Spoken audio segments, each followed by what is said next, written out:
Now, back here at home, what changes should be done to current health protocols to keep infections from rising and prevent an India like surge from happening?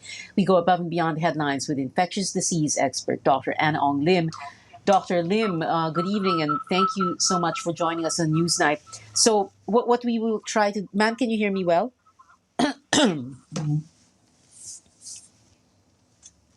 Okay.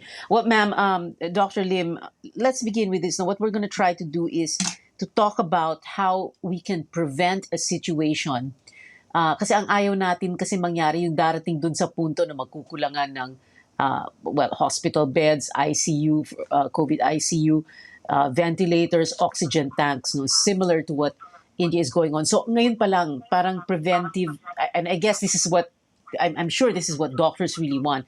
Preventive ang approach natin, no, ma'am. So, doon sa mga health protocols that we already know, what is it that we must do? What is it that we must, ano pa po yung dapat paigtingin dito? What is it that we need to double our efforts on? The lessons that India has shown us are actually more to do with how do we open up our quarantine status safely.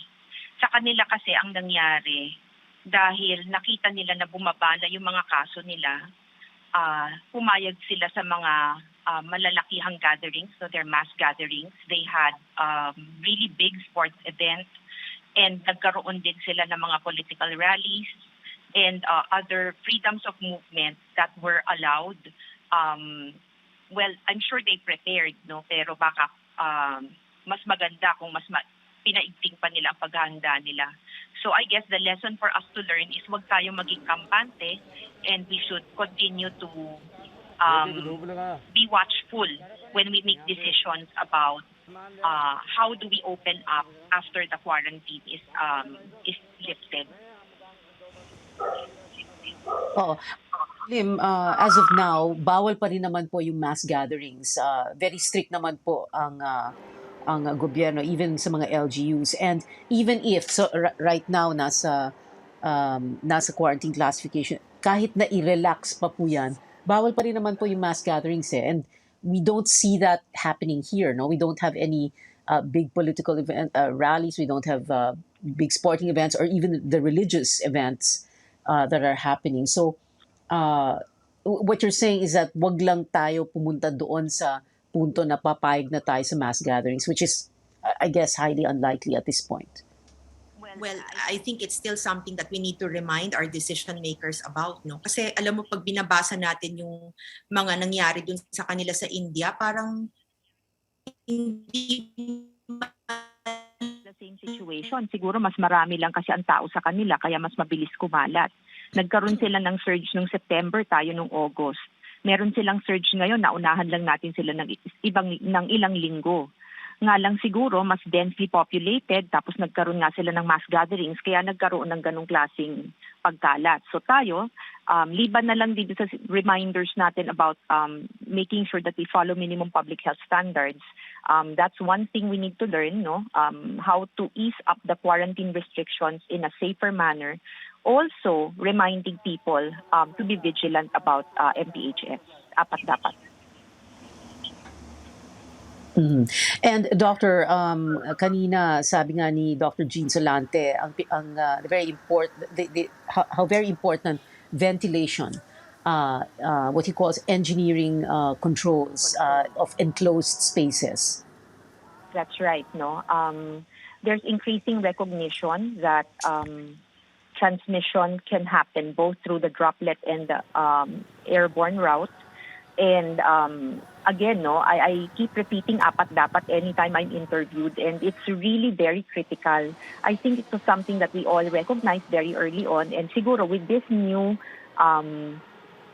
pronouncement, no, galing sa health authorities, lalong na re-emphasize yung importance ng ventilation. Okay. Can we repeat that, ma'am, kahit na tunog sirang plaka na po tayo, no? Yung apat dapat. What is it that we need to do?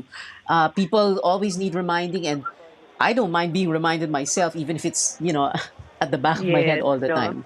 Oo, dapat yata meron tayong quiz. Tapos kung sino nakakabuo nito, pabilisan, may premyo. Pero wag sanang mawawala no sa isipan natin yung ventilation, no, air circulation, physical distancing, always wearing our mask and shield properly, and the time of interaction should be kept to less than 15 minutes if possible, but not longer than 30 minutes at a maximum para maiwasan yung pagkakahawa. Yun lang kasing new implications about airborne transmission re-emphasizes the ventilation and the proper mask wearing. Kasi pagkatama yung pagsuot natin ng mask and nandun tayo sa lugar na medyo maganda ang circulation ng hangin, talagang bababa yung chance na mahawaan tayo. Okay, and of course, washing, disinfecting our hands, Oh, yes. so important.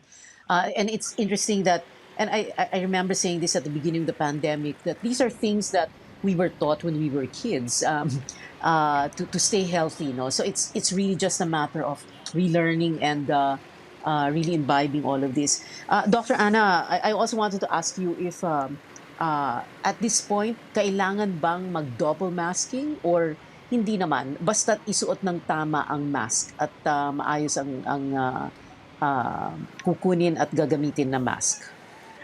Yun kasing concept ng double masking, marami kasing, syempre no, nakakatulong kung maraming layers. Pero yung comfort level kasi baka ang gawin lang din ng tao dahil napaka sikip or kulob na kulob, hindi rin nila gamitin ng tama.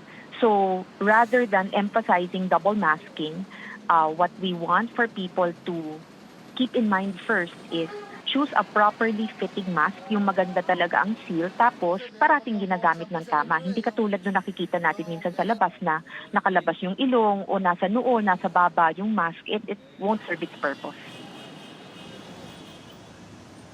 All right. Anything else that you need to add, Dr. Anna Ong-Lim?